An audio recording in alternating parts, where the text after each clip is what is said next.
não somos marginais. Nós não somos bandidos. Nós somos revolucionários que lutam pela liberdade do povo que foi roubada pelo golpe militar. Com o lançamento do filme Marighella, dirigido por Wagner Moura, apenas no final de 2021, com acusações de censura que teriam atrasado sua estreia no cinema, mais uma vez, o tema da ditadura de 1964 ganha destaque nos debates nacionais. Tema esse tão disputado pela memória e, por isso mesmo, tão distorcido, mistificado e até mesmo falsificado na busca de legitimar certas visões de mundo e narrativas. Como a incompreensão do presente nasce fatalmente da ignorância do passado, nas palavras do historiador Mark Bloch, vamos desmistificar 3 mitos sobre a ditadura de 1964.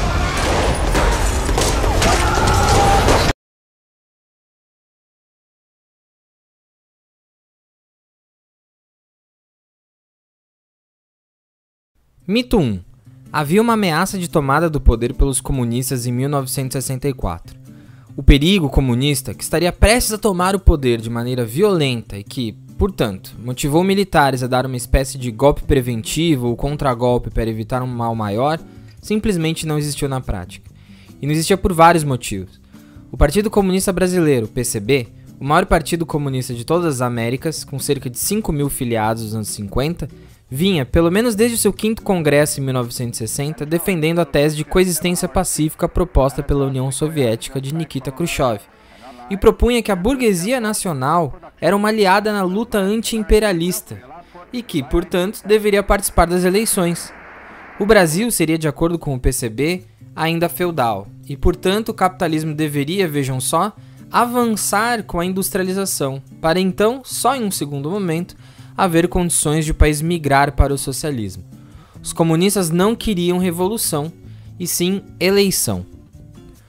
Outros comunistas, como o do PCdoB, e outros grupos socialistas defendiam que o Brasil já estava pronto para o socialismo e que era sim hora de construir a revolução no país.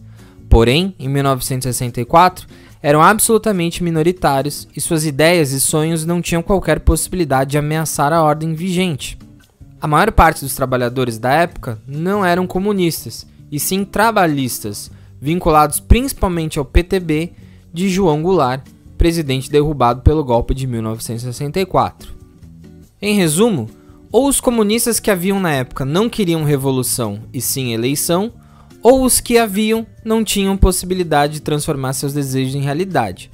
Tampouco os trabalhadores o seguiam em massa. Não havia um grande plano comunista de tomada do poder no Brasil no início dos anos 1960. E nem mesmo após o golpe de 31 de março de 1964, após centenas de casas devassadas pela repressão, foi encontrado algum plano comunista que desse conta de algo nesse sentido. Mito 2. O Brasil decolou durante o milagre econômico. Durante a ditadura, o Brasil teria crescido tanto economicamente que se tornou uma das maiores economias do mundo, comprovando o sucesso da gestão militar. Não foi bem assim. De fato, houve crescimento econômico no Brasil, especialmente entre 1968 e 1973, que ficou conhecido como milagre econômico, gerando estabilidade monetária e recuperação da capacidade fiscal do Estado. Entretanto, esse crescimento só foi possível por conta de empréstimos e entrada de capitais estrangeiros em um contexto de expansão da economia internacional, tendo como locomotiva grandes obras públicas, como a usina hidrelétrica de Itaipu e o Programa Nuclear Brasileiro, além das estatais do ramo da indústria, siderurgia, petroquímicas e construção. Contudo, essa rápida expansão econômica era inflada artificialmente, como uma bolha, que acabou estourando com a crise do petróleo de 1973, gerando hiperinflação, desemprego em massa e crise monetária no final da década de 70 e principalmente nos anos 80.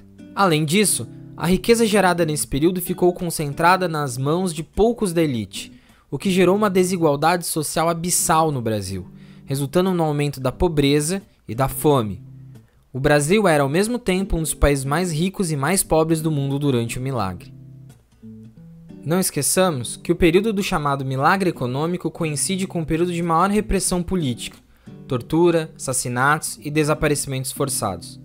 E é justamente por isso que crescimento econômico por si só não é algo para ser comemorado. É preciso levar em conta outros fatores, como distribuição de renda, por exemplo. Afinal de contas, também houve crescimento econômico durante a escravidão, mas nem por isso a escravidão se justifica. Mito 3. A esquerda era terrorista. Só houve violência por parte dos militares em resposta aos comunistas terroristas querendo tomar o poder? Na verdade, não. Não havia, como dito antes, qualquer ameaça de rompimento institucional por parte da esquerda, comunista ou não, antes de 1964 e nem depois. O que houve então? A esquerda procurou então resistir à ditadura desde o começo, mas da forma que conhecia tradicionalmente, organizando passeatas, manifestações, greves operárias, buscando demonstrar a insatisfação da população com o autoritarismo e o rompimento com a democracia. É em resposta ao aumento da contestação popular nas ruas, que reunia estudantes, trabalhadores, artistas, religiosos e muitos outros, que a ditadura impôs, no fim de 1968, o Ato Institucional número 5, que além de cercear ainda mais os direitos civis e fechar o regime, não permitiria mais manifestações públicas contrárias ao regime ditatorial. Foi em resposta a essa violência do opressor que veio a violência do oprimido, como diria o historiador Jacob Gorender. Sem ter como resistir de outras formas, com todos os canais institucionais de diálogo fechados e as formas tradicionais e democráticas de manifestações proibidas, organizações de luta armada passaram a se formar para resistir à ditadura. Tinham aqueles que participaram de organizações guerrilheiras o direito de resistir através das armas? O direito a resistir, mesmo que através do uso da força, é largamente amparado pelo pensamento iluminista e liberal de John Locke e Rousseau, entre outros, que fundamentam os Estados-nações modernos. A noção de que quando um governo rompe o contrato social, se tornando tirânico, é dever de seus cidadãos retirá-lo do poder, mesmo que pegando em armas, serve de base para as reformas liberais do século XIX, tanto na Europa como no Brasil, o que consolida a própria sociedade capitalista da época. Resistir, portanto, não era exclusividade de comunistas, tampouco o uso da violência para tentar remover governos autoritários que não respeitavam os direitos dos cidadãos. Mas afinal, podemos chamar quem participou da resistência armada à ditadura de terrorista? A resposta é não. Terrorista era uma expressão comumente usada por regimes autoritários para descrever aqueles que se opunham, tal qual Mandela foi chamado de terrorista pelo regime racista do Apartheid na África do Sul, ou Gandhi pelo Império Britânico, e até mesmo Martin Luther King nos Estados Unidos. Acusados de espalhar o terror, da mesma forma que os guerrilheiros da luta armada no Brasil na década de 1970. Mas o único terrorismo que houve foi o imposto pela ditadura, o chamado terrorismo de Estado, quando se usa como política de Estado estratégias repressivas como censura, prisões arbitrárias, sequestros, tortura, assassinatos e desaparecimentos forçados de opositores, a fim de se impor a ordem dentro ou fora da lei vigente, eliminando quem ousasse se opor, se governa pelo terror. Se cria uma cultura do medo.